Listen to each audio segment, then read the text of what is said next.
Hello, this is Rochelle Agatha, and this lecture is on the statement of cash flow. Up to this point, we've talked about the balance sheet, the income statement, and the owner's equity or statement of retained earnings. And now we're going to talk about the cash flow statement, which serves several different purposes.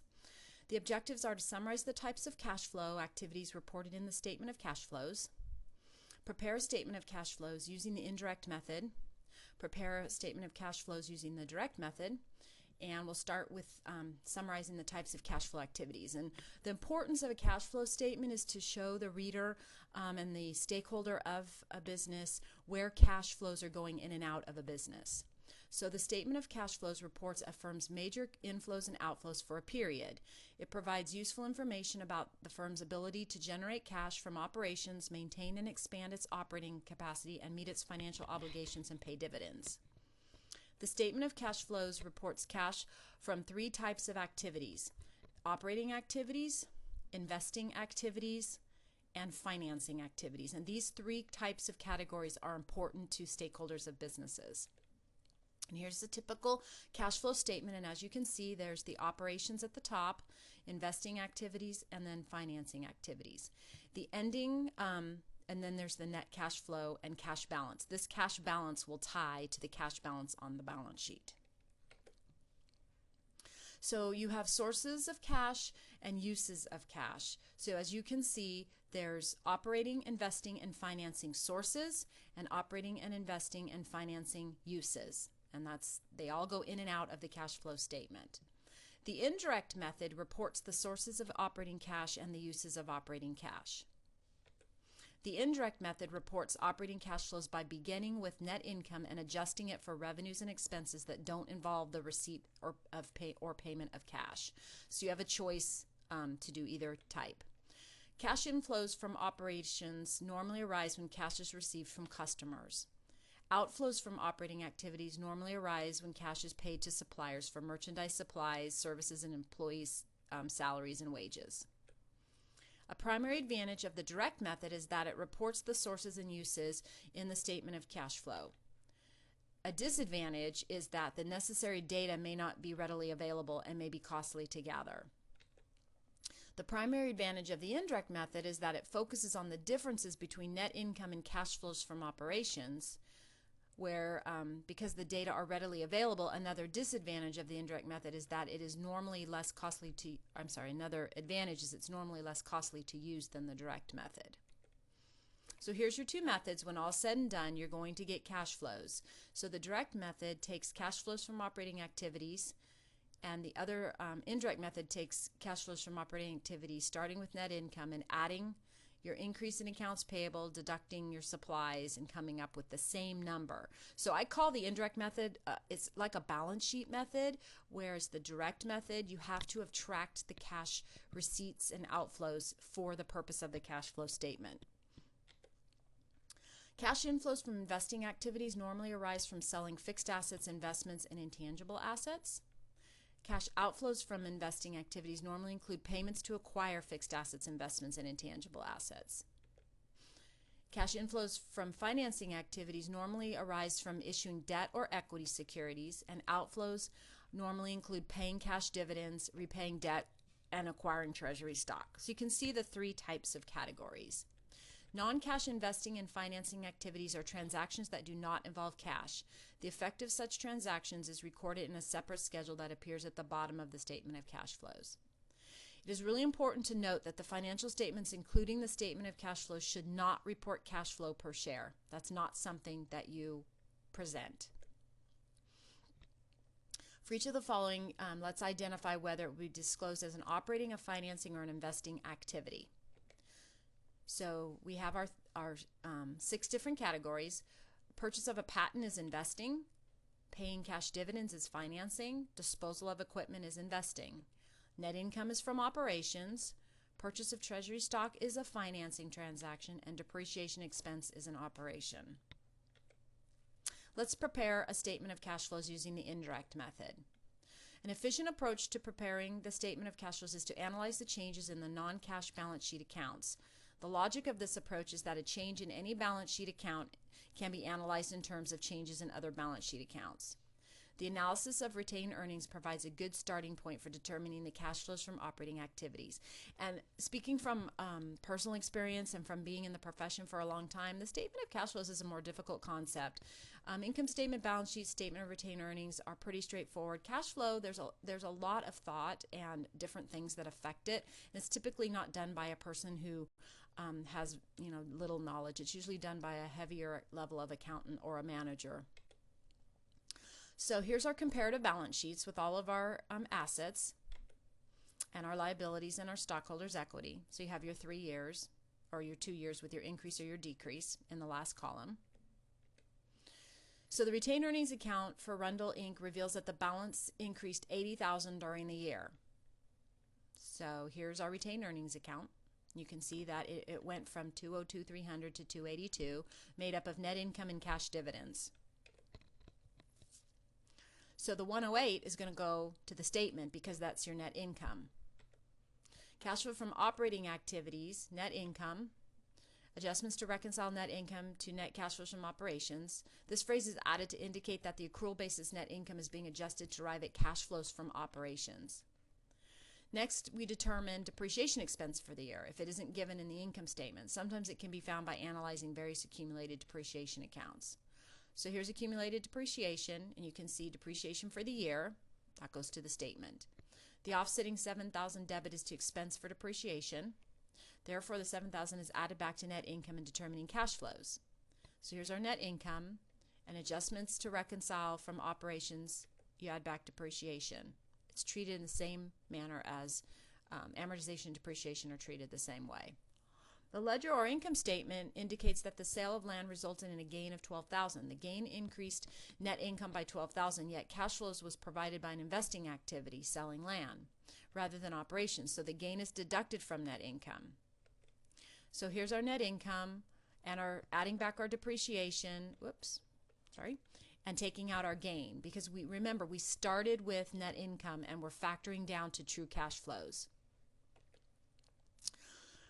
Omni Corporation's accumulated depreciation increased by $12,000 while patents decreased by $3,400 between balance sheet dates. There were no purchase or sales of depreciable or intangible assets during the year. In addition, the income statement showed a gain of $4,100, reconciled net income of $50,000 to net cash flow from operating activities. So we have net income of $50,000, and we have our adjustments. We add back our depreciation, our amortization. We take out our gain on sale of land, and there's our net cash flow from operating activities. Then we look at the change in current operating assets and liabilities. Next, you select the current assets and current liabilities that impact cash flows and determine their increases and decreases. So this is, remember, we're using the indirect method, so we look at the change in our assets and our liabilities to see what we're going to add or subtract to get our cash flow. So here we have an increase of $9,000 in accounts receivable, a decrease of $8,000 in inventory, accounts payable, accrued expenses, and income taxes payable. So we find the changes in our current accounts, current assets, current liabilities. We adjust these and come to in getting to our cash flow. So here we started with net income, added depreciation, backed out gain on sale of land. Then we take the adjustments of our current assets and liabilities, and these are called changes in current operating assets.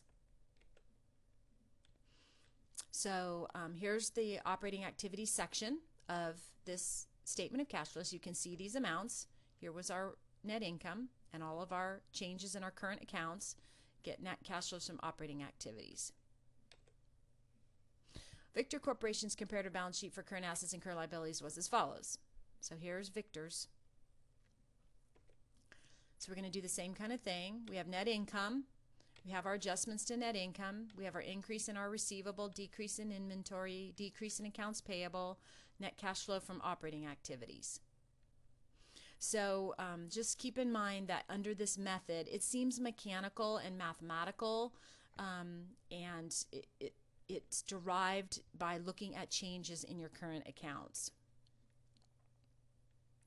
So here's another example. Tried to give you enough examples where you could look at this Omicron Inc. and do the same kind of thing, where you're going to start with your net income, add back depreciation, a loss, and changes in our current assets and liabilities. Gives our net cash flow from operating activities. So between those 4 different examples, hopefully you can see where you're going to go pull the information if you were doing a cash flow statement. Cash flows used for payment of dividends. Note that while $28,000 in dividends were declared, only $24,000 were paid during the year. Because paying of dividends affects equity and is an outflow of cash, it is a negative $24,000 cash flow from financing activities transaction. And I think the financing and the investing are are more difficult to comprehend until you actually work in the profession of accounting. So analyzing the 2 accounts together, we can determine that 4,000 shares were sold for $48,000. Issuing common stock affects equity. Therefore, we have a positive $48,000 cash flows from financing activities. Bonds payable decreased by $50,000, as we see here in the bonds payable account. It went from $150,000 to $100,000. Retiring bonds is a cash outflow reported as a negative item under cash flows from financing activities.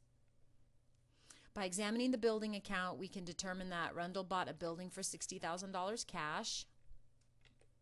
Purchasing a building involves a non-current asset, so this is a negative cash flow from investing activities. And then there's $45,000 decline in land, resulted from 2 separate transactions, as you can see here in the land account. So when you do a cash flow statement under the indirect method, you have to go into each account and look at the changes and make sure you find the pieces that affect cash. So it's quite laborious. The first transaction, the sale of land, is classified as a positive cash flow from investing activity because land is a non-cash asset. The $12,000 gain was recorded earlier on the slide as operating activity, so the purchase of land also is an investing activity. The second transaction is a purchase of land for cash of $15,000. This transaction is reported as an outflow of cash in the cash flows from investing activities. So print all these slides out and flip back through them after I'm done talking, and you can go back through and start from the beginning and trace them back to the statement we're going to show here. So here's our cash flows from investing activities, cash flows from financing activities, and our increase in cash at the beginning of the year, cash at the ending of the year. So you had to go into all these separate accounts to decipher these pieces to get this portion of the cash flow statement. The ending balance in cash should match this amount on the balance sheet. Alpha Corporation purchased land for $125,000. Later in the year, the company sold land with a book value of $165,000 for $200,000. How are the effects of these transactions reported on the statement of cash flow? So we have a gain on sale of land, which is deducted from net income. The purchase and sale of land is reported as part of cash inflow as an addition to $200,000, and the cash paid for the purchase of land is a minus $125,000. So that's a lot to decipher. For this course, this is an overview of cash flow. Beginning accounting just touches on cash flow. I think the most important thing is to understand the 3 types of cash flow: the operating, the financing, and the investing, and be able to look at a statement and see it. But actually doing a statement of cash flows is a more advanced accounting topic. Objective 3 is to prepare the statement of cash flows. The final amount for cash flows from operating activities will be the same whether the direct or indirect method is used. The methods differ in how the data is obtained. So here's the direct method. So here you have a schedule and you have accounts for the 2 years, and you have an increase and a decrease in all these different accounts. Here's your income statement. So you can see the net income down at the bottom, the 108 that we've been talking about. The 1,180,000 sales for the Rundles reported using the accrual method. An adjustment is necessary to convert sales reported on the income statement to the cash method. So here you have your sales of the 1.18 million. Then you have increase in accounts receivable, which is a reduction of sales. And so cash received from customers is 1,171,000. So you sold this amount, but your AR went up by this amount, so your cash is only the 1.171. So I think you can see this method, you need more information to do the direct method. Sales reported on the income statement were $350,000. The accounts receivable balance declined $8,000. Determine the amount of cash received.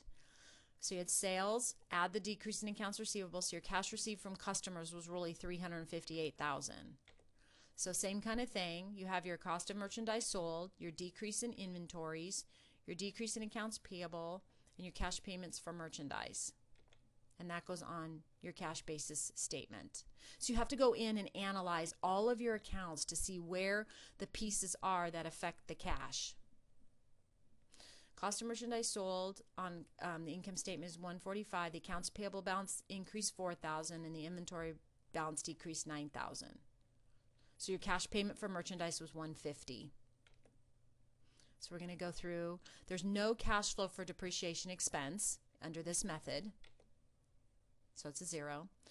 So you have your operating expenses other than depreciation, increase in accrued expense, cash payment for operating expenses, and that's what goes on the cash basis. Okay? So then you have a gain on sale of land. To avoid confusion, just don't worry about the page numbers if you see some page numbers on here.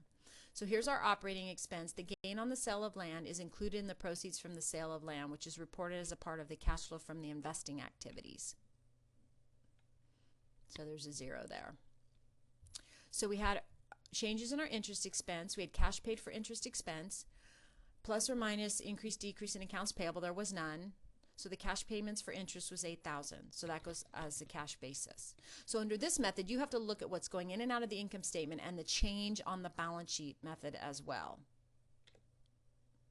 Cash payments for income taxes were $83,000.